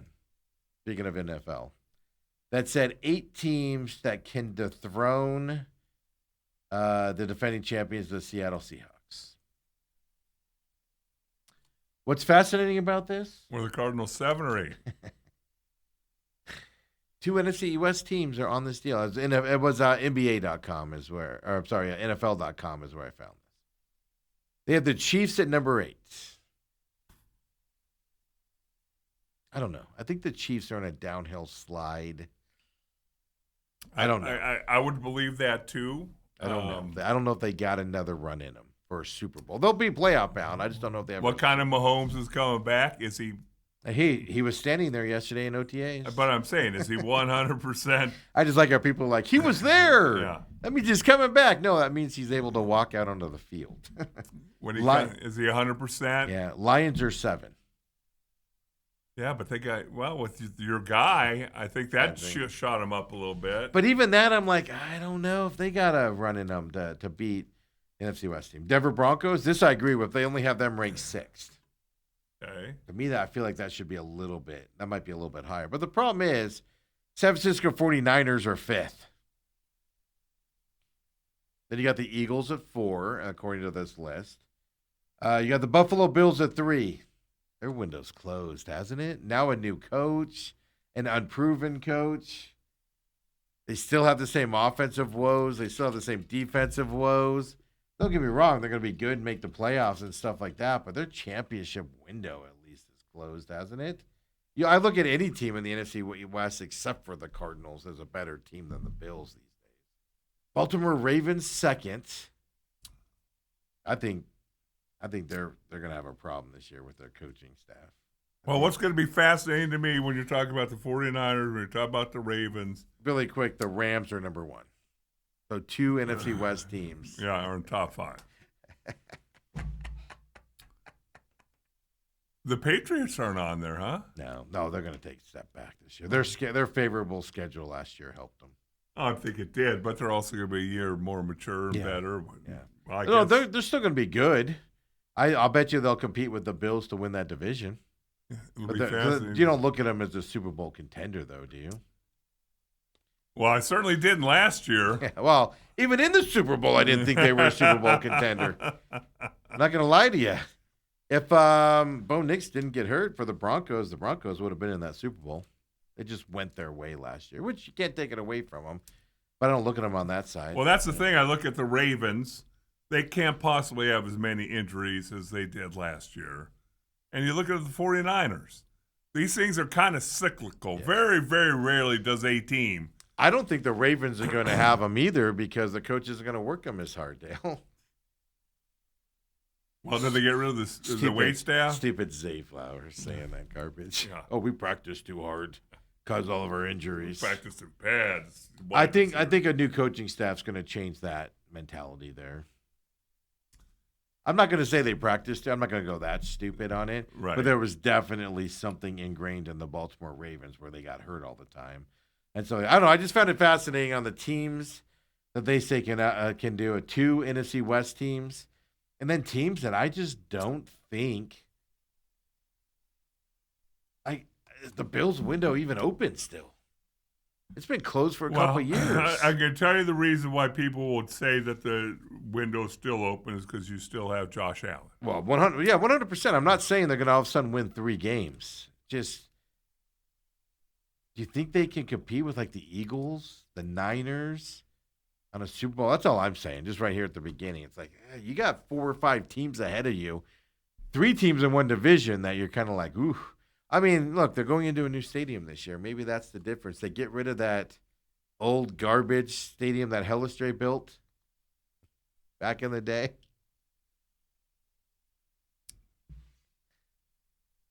Are you going back for the opening ceremonies back there? What's that, Highmark Field now? Yeah, Highmark now. I saw they're already tearing down the old one. Gotta have parking, Steve. It's Buffalo. Don't you just walk to the stadium? Not like Green Bay? Slush and snow. You tunnel your way to the stadium through the 30 feet of snow. I don't know, I just found that an interesting article. That's all I'm going to say about that on the NFL side. Before you take off here, Dale, and go play some golf here today, let me ask you this. Are you on my bandwagon yet that the Diamondbacks are just beating up on lonely teams? I refuse to get on that headed for nowhere bandwagon of yours. Led by a Shetland pony. Those are cool little ponies. Yeah, they are, but they don't take you anywhere, Steve. Yeah, that's my point, Dale. My bandwagon goes nowhere, and neither does the Diamondbacks, where they play good teams. Please. You can only play your schedule, Steve, and can't you sit back and enjoy it? No, I'm enjoying it. And watching the hotness of the bats and your closer, probably all-star closer, setting things He's going to be an all-star closer, and he might not be the closer after the all-star break. No, it's almost like me on the golf course. I get through 2 or 3 holes. If I sneak a par in there, bogey and a par, maybe another par, it's like, okay, it's a great start. But the wheels are coming off. That's the only reason I bring it up and I joke around about it is they're going to play hard competition coming up here, and it's not going to be this rosy coming up. But you know what? But enjoy it while it's happening. Yes. It could be worse. They could be losing to these teams. Yes. No, I agree with you. I mean, even last night, right? Murillo and your boy Sewald giving up runs there, letting them back into the game. But still they being weren't able to in close the it game, out. Steve. Ginkgo, Murillo, and Sewald all giving up earned runs. Oh, no, only Murillo did. Yeah. But no, they let them back into it, 7-5. But no, I mean, that's the thing. They're doing what the Diamondbacks do. They're beating the bad teams. Today, 12:45 first pitch today as well. The other nice thing about it is Erod did not have his best stuff yesterday. Nope. I would argue he looked like Erod that we've come to know and love over the last couple of years to start that game. Still goes 6 innings. Only 2 earned runs given up as well. It's fantastic. Even when they're having bad outings, they're having good outings. Well, the thing about Erod, I've heard other people talk about this, the fact that he's going to have maybe 3 more starts before the All-Star game. Mm-hmm. If he goes 7-1 at the All-Star break, he's going to be an All-Star pitcher. Yeah, we're going to have a few All-Star. We should have a few. Well, here's the problem, though. They play for the Diamondbacks. You're going to get guys that don't deserve to get in there, in this All-Star game. But not from the Diamondbacks. Marte back, Marte will be an All-Star. 2 weeks ago, he was batting in the 190s. Hold on, here's the question. Where's the All-Star game at this year? Is it easy to get to the Dominican Republic via plane? We need this game in, like, Seattle. So he has to pass Phoenix. I didn't even think about that. So the pilot has to stop and refuel in Phoenix, and then we can just kidnap him out of there as well. That's the question. Watch it be in Houston. Yeah, exactly. Or even worse, Miami. He can take a boat over at that point. It is Philadelphia. Yeah, We're screwed. Yeah, we're screwed. Straight down the eastern seaboard. We're screwed. Pure that Marte for Wow. I will say this though, man. This is what infuriates me about Marte. He looks like he's having fun out there. He's trying hard. He's running stuff out. Are you hearing anything about his hamstrings right now? And we don't want him to, he can't run hard because we don't want him to pull his Playing in hamstrings. San Francisco, Steve. I know. Winded his back. 3 straight days now. Well, we'll see if he gets on the lineup today at the 12:45. So our day game after a night game. Late scratch. That's what drives me nuts about him. When things are going well, he's all engaged, and then when it's not going well, though, he's just when you really need him to be engaged. When you need him to get you out, he should be pulling you out of the slumps, and I think he prolongs it a little bit. No, but I'm enjoying this baseball run. It is fun to see. Even when it's not going well, it's going well for him. These young guys are unbelievable. Same situation. I'm giving everybody a hard time, like Tommy Troy needs to stay up here. I get why they would send him back down. It's the competition right now, right? But I want to see what he can do against the good teams also, right, as a young hitter. He's batting .444 right now, Tommy Troy. He's been playing since, Saturday? I think it was his first game. Either Saturday or Sunday. He's batting .444. Waldschmidt, 317 as well with an 802 OPS for him. 1212 OPS for Troy, by the way. Just what are we doing here? Barosa's 179. I would like to see him get more playing time, but not at the expense of these young guys. Tawa in my eyes, though, yeah, it's, time to go. Time to go down and play some baseball down there and get your average up before you come back up. Not that I want to see Tawa go. He's got guys that are playing better than him right now. Right. From that perspective.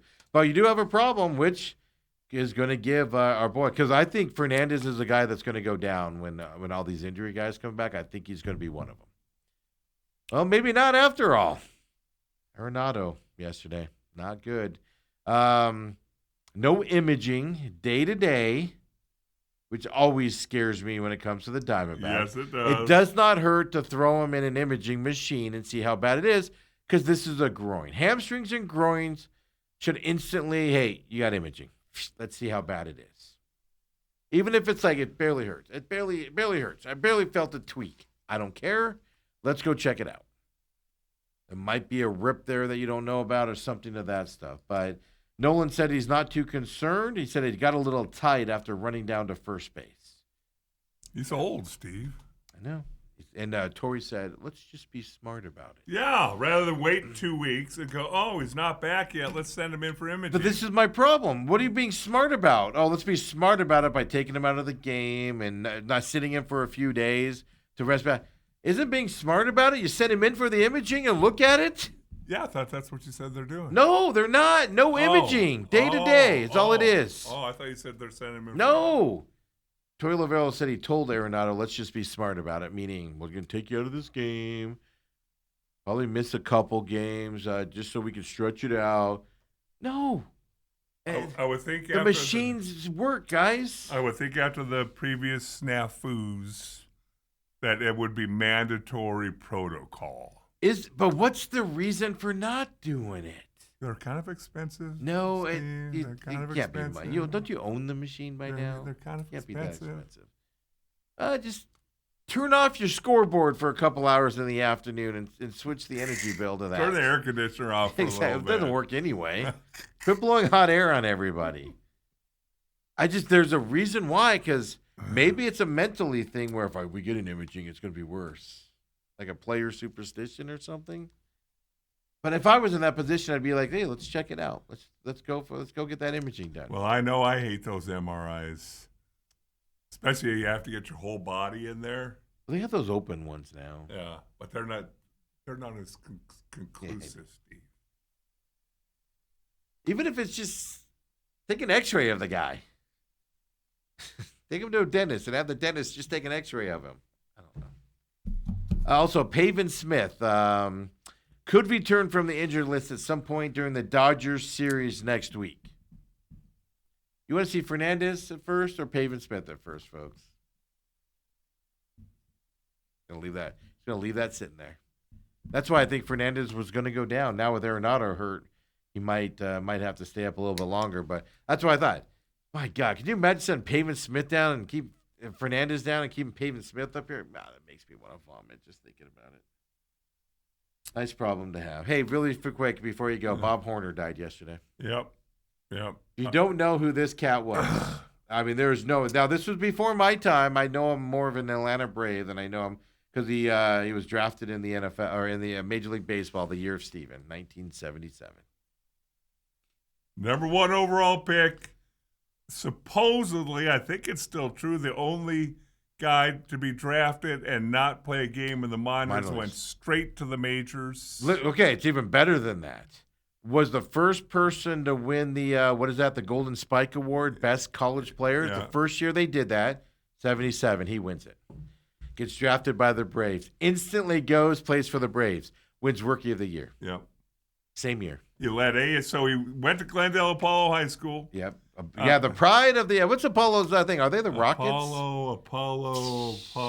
They might no, that's Moon Valley. Oh, that's Moon Valley. Yeah. Apollo. I'll look it up. Since I was thinking they were the Rockets. But they went to Apollo, led them, I think, at least into the state championship game. I don't know if he won it. There. Right. Yeah. But then he went to ASU, had a historic career, hit like 58 home runs. He probably had a better. Oh yeah, probably. He had a better career than guys like Barry Bonds. Yeah.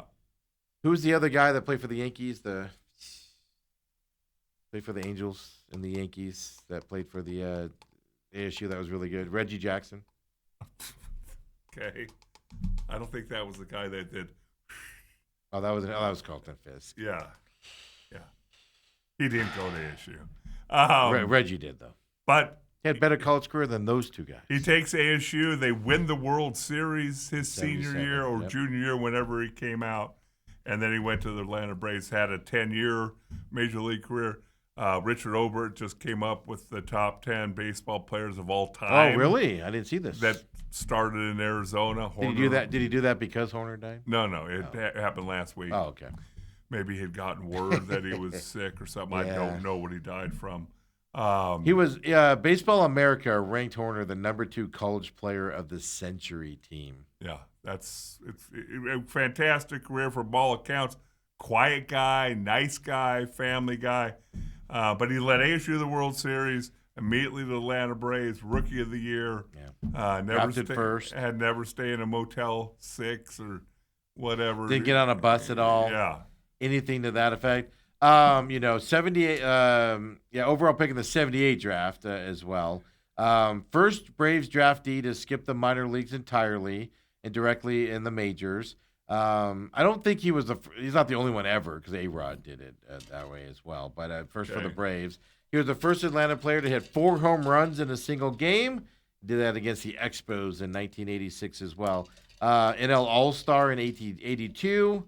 But I remember him and Dale Murphy lighting it up when I'd be watching that on TBS. Yes. Back in the day, watching that as well. So, I mean, just unbelievable talent. Baseball world loses him yesterday. And, the way he's spoken about around ASU is an amazing thing to hear.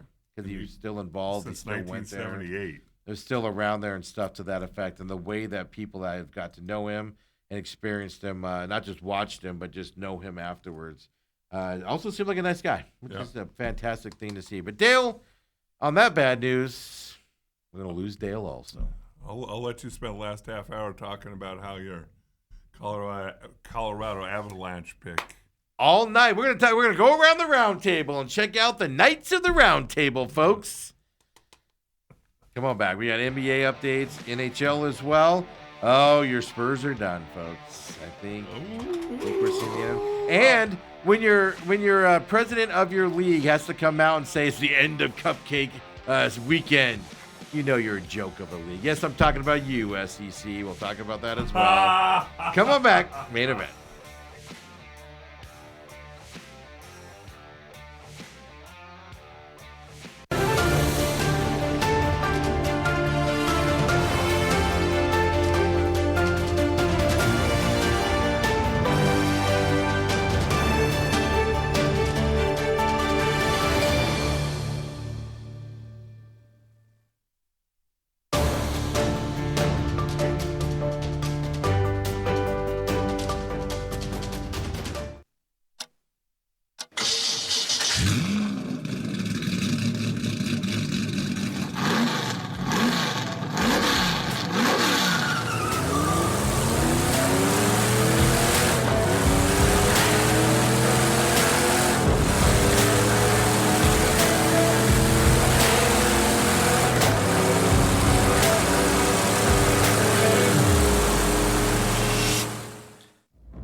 have the lineup for your Arizona Diamondbacks.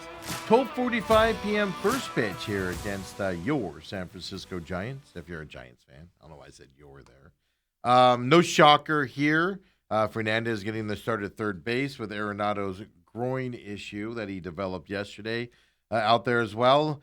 Catcher's going to be Garcia today. Tommy Choi is going to be in left field, batting ninth here as well. Soroka, of course, getting the start. So it's Marte, Carroll, Perdomo. Del Castillo's the DH today. Then you got Waldschmidt, Vargas, Fernandez, Garcia, and Troy.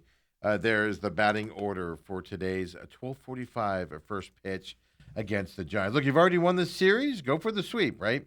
And try to wrap that up. Then you got 3 against Seattle. Who now Seattle's bad this year in terms of what the expectation was from Seattle. They're still a good team, though, right? This isn't going to be a cupcake. This isn't going to be a cupcake series. And they've won 2 out of the third ones today. They've won the last 2 against the Athletics in their own division, who still is leading that division. 27 wins, 28 losses there for the Athletics. So Seattle's on a winning streak, at least 2-game winning streak. We'll see what happens here as well. So I like this lineup today with the young guys in there with some of those veterans at the top of the lineup. I like it. Let's see what happens as well as we go.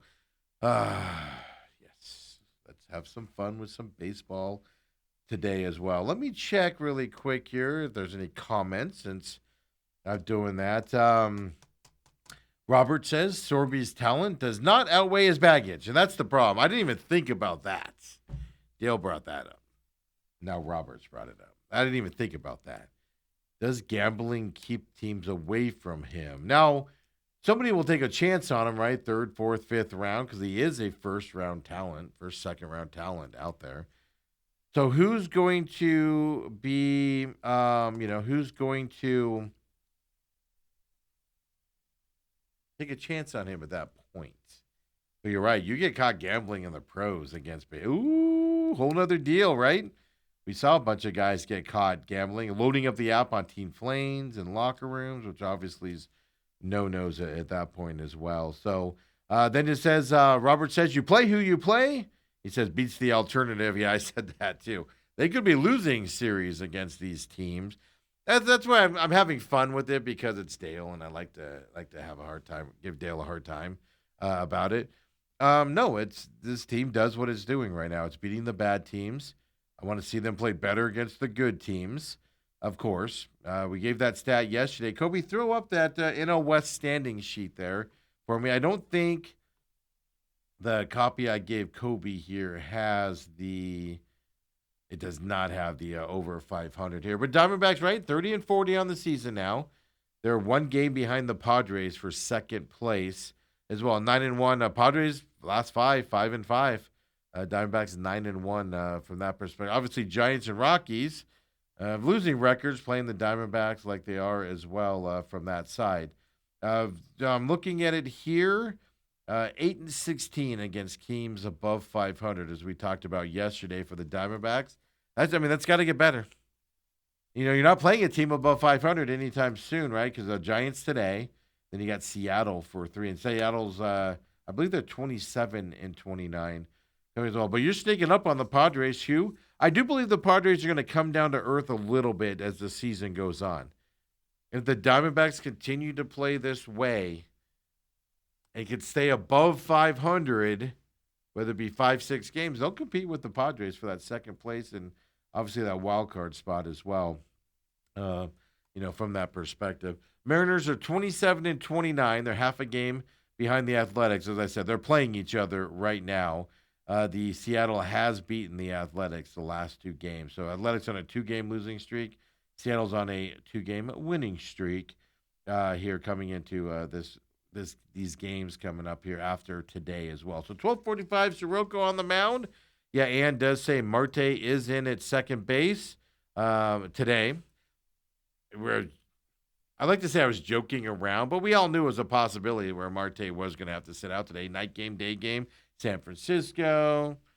It's just when things are going well, have you noticed this? Because I've noticed it. When things are going well, Marte doesn't miss time because of the wind at his back or, just tired and needs a day off. When things are going well, he doesn't. He doesn't miss those. And that's what I'm talking about. That's what frustrates me about him. We need this Marte right now when times are bad to get us out of those slumps, to grind the team through it and show them, put them on your shoulders and go through it. He doesn't give us that in those times, but we get it now in these times when things at least are looking a little bit easy out there for the Diamondbacks as well. Robert says they used to be the Hawks. Talking about the Apollo High School team. Did I say what the mascot was? I don't remember if I said it or not. I looked it up. Apollo High School mascot. Because it's not the Rockets. That's Moon Valley. Because I used to know somebody that went there. And every time they said Moon Valley, they'd be like, the Rockets. Always made me laugh. Oh, they still are the Hawks. Yeah. So used to be and currently the Hawks as well. So there you go. Yeah. But baseball loses a good one yesterday. No doubt about that with Bob Horner leaving us also. So day game for the Diamondbacks, 12:45. Well, tonight, limited watchings here with this day Diamondbacks game as well. No NBA tonight. Obviously, Knicks wrapped up that series. So no NBA tonight as well. We have to wait till tomorrow night for Spurs Thunder. Well, throw up that NBA bracket for me if you would, Kobe. And, last night the Thunder beat the Spurs here. And Wemby had an off game last night. Thunder kind of solved them. Can he come back and push this to a game 7? I'm rooting for him to give him a game 7. I just don't think the Spurs have enough to win this series. Even if they do win the game 6 and push it to a game 7, I just don't think they have enough. But which we thought at the beginning of the series as well.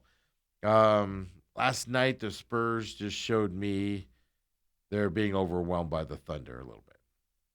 So we'll have to see what happens. Plus, not that it matters because the NBA start date is the same regardless. It's already set in stone. But I'm sure the Thunder would like some extra days off as well instead of going to a game 7, right? Game 6 to get their rest on there. SGA can, rest his knees and ankles from all of his flopping and everything. It was just fun. I think it was over the weekend. Somebody put out there SGA hits the floor on some ridiculous amount of his shots. I don't remember the percentage. I'm going to make up a number and say 64%. I'm just going to make it up and say it. So I'm going to say 64%. I don't remember the actual number. But and that was funny. I responded to it and I said, did we all just think that he just likes to lay down all the time? He's always laying on the court. It's annoying out there. So no games tonight. We have to wait till tomorrow night for basketball from that side. Joe Mazzulla won the Coach of the Year there for the Celtics. Interesting enough, the Suns coach won second place vote. I think it was 2 third-place votes and a lot of fifth-place votes for him. Finished 5th in voting there for the NBA Coach of the Year. To me, he should have been 3rd. He wasn't going to win it, but he should have been 3rd probably. I don't know if 5th. 5th might have been too low in terms of my eyes from that. But now we're just arguing semantics, right? In terms of 3rd or 5th place. Who cares? You didn't win it anyway, right? So day off of basketball tonight, but... Drop that hockey NFL graphic for me as well, if you would, Kobe. Last night, your Vegas Knights, folks, beat Colorado, swept the Colorado Avalanche, the team that was the best team in hockey all season long. Doesn't matter. Doesn't matter to the Knights. They'll take care of it. They don't care. We got it, they said. I'm just in shock. Here's the weird part about it. The Golden Knights are the first Stanley Cup Finals team with under 40 wins. They had 39 wins on the season, and in an 80-plus game season since the 2002 Hurricanes. Yeah. They won 39 games this year, which is a low amount. I'll show you why here in a second. They had 95 points in the regular season. It wouldn't have been enough to make the playoffs if they were in the East. Yeah. If they were on that other side of the bracket, wouldn't even have made the playoffs. And this is where I kick myself, right? If we all could go back in time, they were 2,500. I looked it up. 2,500 to sweep the Avs in this game. Just win this series was a high plus number as well going into this series. This is unbelievable. It's another byproduct of what happens in hockey. Just because you dominate a regular season and move on does not mean you instantly go into the finals. We all thought it was going to happen. It just didn't. Then on the other side, right, you got Carolina, Montreal battling it out. Now, being that a sweep on the other side, same type of a situation. The finals are kind of set already. But tonight, you do have this series going here tonight.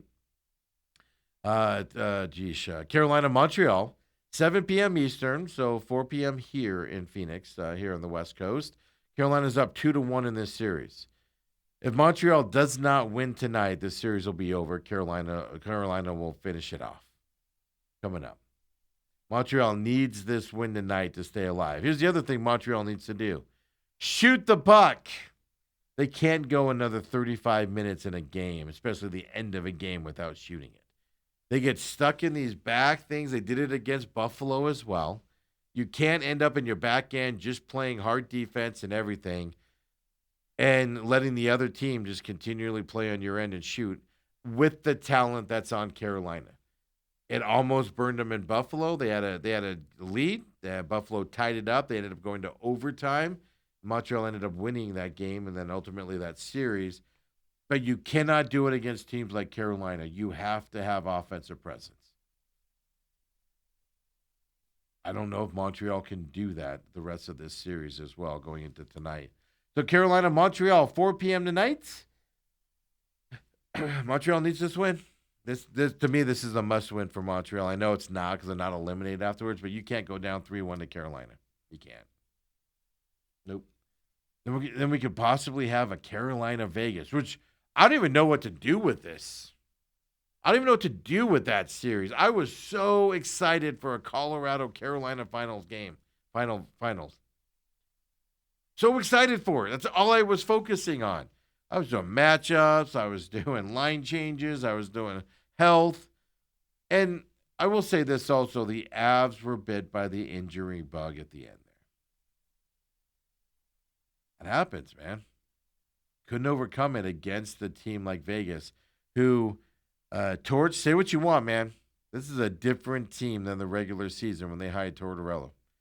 Torch there has done his magic on this team so far and everything. So, third NHL final here for the Knights in their 9-year history. And here in Phoenix, we can't win anything. We get a T-shirt. They throw T-shirts our way. That's what we get. Mm-hmm. Go Knights. I'm going to have to look at the final schedule and see what the games match up. Can I get up there for a game or not is going to be the question I have. Because we have the pit stops coming up later today, by the way. Today it'll be up by 2 o'clock. Look back at last weekend's Indy 500 Charlotte racing. Look ahead to this weekend, IndyCar's in Detroit. Then, of course, NASCAR as well this weekend. We'll look into all of that here. Nashville, I believe, is this weekend, if I remember correctly. Nashville Super Speedway. So we'll have that as well coming forward and things. I mean, last week during that show, man, that was tough. We had to announce Kyle Busch. We found out Kyle Busch, obviously left us here. And turns out now severe pneumonia progressed to sepsis, which I've first heard rumors of sepsis, and that's what ends up killing old people that get pneumonia. For 41, you're kind of an eye-opener. Then I was reading all these stories about people that just, they just one day they get sick. They don't do anything about it. They just treat it like they normally do. And then like a couple weeks later, having a hard time breathing, they go to the hospital, and they find out they have sepsis. What? They have to get their bloods flushed out and all this other stuff, almost die. Oof, I did not know that was a young person. I know if you let it go for too long, it's another deal as well. But they did a touching tribute there to Kyle Busch. Not going to, obviously, we don't go negative on that, but there was a touching tribute before there at Charlotte and things like that. We're not going to really go into a lot of that for the vibe of the show and things. But I was thinking about it all weekend long. Like, what's my tribute to to Rowdy, right? Kyle Busch. I don't know. I still can't wrap my head around it, to be honest with you. Just how shocking it went, how his season's gone. Just I saw a lot of videos of him and his attitude and what he was doing. The stuff I don't like about him, I didn't like about him. I just how do you give a tribute to the talent that he was? You still can address the other stuff, but I just feel like I'll go more into the bashing side of it, and I don't necessarily want to. Obviously, I don't want to do that at this time, so I don't know. Some point I'll be able to get the words to that as well. So and she chimes in on the chat as well. TME Media AZ and chimes in and said, "I went to Moon Valley. You're a rocket." I don't know. I don't know if you all do that. And do you all do that after you do it? Because like I said, I knew one guy that went to Moon Valley. And I always did that after he said Moon Valley. And where did you go to high school? Moon Valley, man. We were rockets. I don't know. I just assume you all do it. You just walk around doing it all day. Robert also said, makes the Knights GM look like a genius for firing the coach and hiring Torts. Okay. Yes. But the owner of the Knights is not afraid to make moves. They have gotten rid of goaltenders in times where you look at them and go, what are you doing? You don't bench that guy right now. And they've done it and has moved on to positive sides of it. They fired not just bringing Torts in with Bruce Cassidy. They've done it with other coaches where they've removed successful the coach that won them the championship, right? Won them that. Did not survive quickly. He was out fast after winning that. After winning the holy cow, the trophy. I almost called it the Lombardi. Stanley Cup. Whew, tough crowd here. But he was gone pretty quickly. The owner makes it clear in his organizations, we win. We do what it takes to win. And he's not afraid to eat money in order to move on. And says, no, we don't do that. But it is a horrible mascot. And Autumn chimes in, woohoo, Vegas road trip.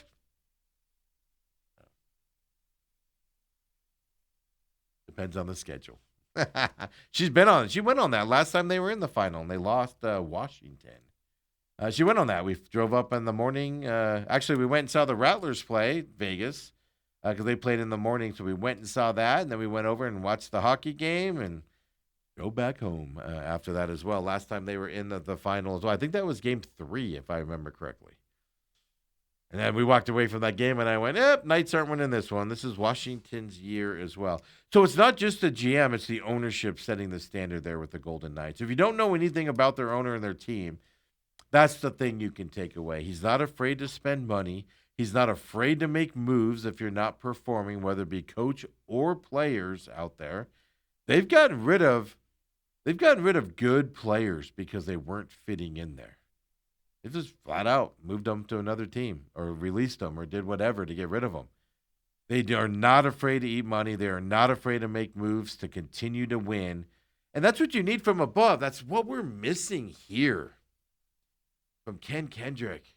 They want to win. They spend the money, but do they do the extra? That's like they hold on to things a little bit longer than other teams do. Cardinals. Anybody think Michael Bidwell has the desire to make a Super Bowl run and do what's necessary to do so? Anybody? Ken Kendrick. He wants to win, but he wants to do it on his terms. He doesn't want to do the extra mile. Like 2 years ago, went their way and they made the World Series. Can't take it away from them. Other teams do that little extra, though, to try to get there every year, right? Type of a thing. That's kind of the same thing with the Rattlers. We talked about them earlier. They're not afraid to make changes to win.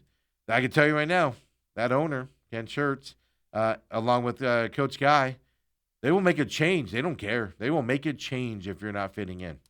They don't care who you are. They literally 3-time MVP, and they've shipped him off. Made the change. It comes from the ownership that allows that stuff to happen. Very few teams will fire a coach with 9 games to go that are bound for the playoffs.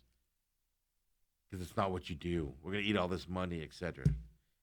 So it comes from the ownership side of it as well. And we'll leave this Wednesday show here for you guys with my favorite subject.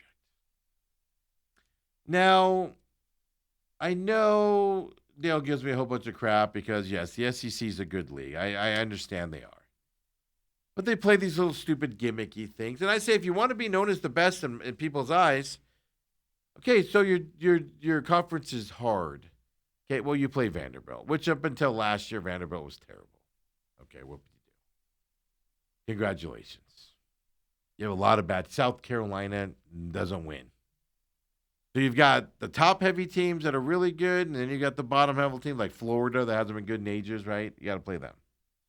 All of that's out there in the SEC, but you are top-heavy, and your top-level teams are definitely top tier. No doubt about it. But then you did these stupid gimmicks where you only played 8 conference games. And the second to last weekend of the conference, you went and played Division II teams as a rest week. Use it as another bye. And step up, man. Now, interesting, a side note here as we get into this. The Big Ten has always prided itself as playing the most hardest conference schedule, meaning they play everybody. Big Ten now is the worst at it now that the SEC made this move coming up. Interesting dynamic here that's happened with the conversations around. Big Ten's always railed on the SEC. You don't play anybody. You don't do this. You don't do that. You're not as good as us. And now it's flipped to where the Big Ten is the team that, is going to struggle against, not play as close to division foes as everybody else is out there. So interesting little flip there as well from that side. But anytime you make the change, so they voted now to where they're not going to play. They're playing 9 conference game. They've already voted that in, which is what everybody else does right now as well. So you're going to play your 3 non-conference and then the 9 conference games. But you're not going to have that second to last, regular season game against a, Division II team or a low tier, Southeastern Missouri State or something like that. You're not going to have that coming up in the SEC, which nobody else does it. They did it. I always railed on them when they did it and stuff like that. But the thing that cracks me up is the SEC. The SEC controls the college football conversation. The SEC controls basically the broadcasters. The SEC writes the meal tickets and the money they get, and they control the broadcasting side of stuff with what they make. Big Ten also in this, but we're talking SEC right now. And then the SEC yesterday votes. Okay, no more easy games here at the end of the season. And the commissioner comes out, Greg Sankey, who to me, he is single-handedly, him and the Big Ten commissioner. So I'll even go a step farther and say most presidents of these universities, because they're the ones that give them the license to do this, are the ones that are ruining college sports. Not just with the NIL stuff, but also with the playoff, expanding it to 24 that nobody wants. They're the ones ruining the way it is because they see the paycheck side of it from the broadcasters. They're stifling the other conferences. To their eyes, everybody wants to watch SEC and Big Ten football. I don't know anybody that wants to watch an Ohio State-Wisconsin game on a random Saturday. I don't know anybody that wants to watch a Michigan-Northwestern game on a random Saturday. Who wants to watch a Vanderbilt-Georgia game on a random Saturday most years? Who? Very few people. They're garbage games. And then your commissioner comes out yesterday when they change it, and he has to change his tune a little bit. As a guy that defended the 8-game schedule for years, for the guy that continues to say, we have to have these easy games at the end of the year with these opponents because our schedule is so hard. We play nonstop hard teams once we get into conference. Yeah, but you don't. But okay. All of that's out there. And the guy that is controlling the playoff expansion debate, go to 24, right? Or go to 18, go to 24 playoff games. He came out yesterday and he said, I've never thought football was a tournament sport.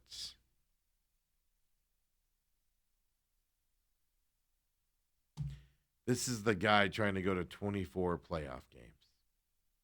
He's trying to push it through. The Big Ten's fighting him back a little bit on it. They want to go to 24 only if certain things happen. And he comes out, the SEC commissioner comes out and says, I've never thought football was a tournament sport, as he's trying to expand it to 24 tournament games. I gotta take a breath here for a second. This is how dumb. This is what I can't stand about the SEC. They just talk out of both sides of their mouth. We're the best at this because we're gonna do it this way because we're the best, but you're not. It's proven you're not. But we do this, so we're the best. And then they change it and they go, oh, I've never seen it this way. We want 24 playoff game teams is what we want. Oh, but I don't think we're a tournament sport. So, but we still want 24 games. What are you even doing? I understand that it's the South. You got states like Alabama, Mississippi, right? We talk about them all the time here on the program. But for the love of God, you're talking to the rest of the country here as well, dude. We see your nonsense in your games. They might not see it there, but we see it here as well. Then my favorite part. For years, he's been defending the 8-game conference schedule, and everybody else went to 9. Oh, it's what we need to do. We play all these hard teams. Oh, nobody plays as hard a schedule as us. Our teams play playoff games every game of the SEC season, so we need that easy game in the second to last game of the season. We need a break. Yesterday, they vote to get rid of that game and play a conference game instead. And he comes out and he says, no more cupcakes weekend. You just admitted for years you played a cupcake schedule. After defending the fact that you say you need that break because your schedule's so hard. And now you're going, oh, no more of the cupcake weekend.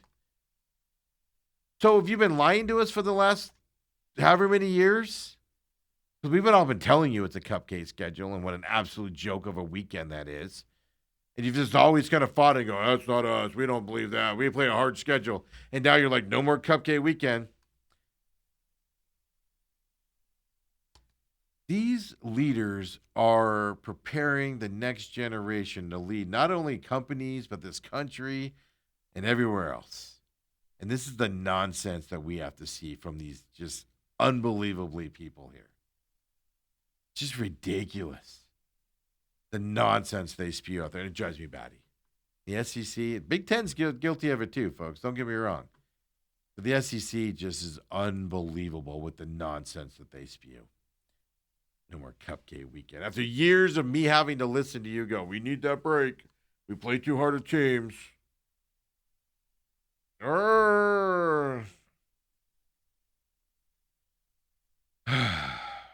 By the way, just so you know, the Big Ten always chose to play more power conference games than the ACC or SEC, like I said.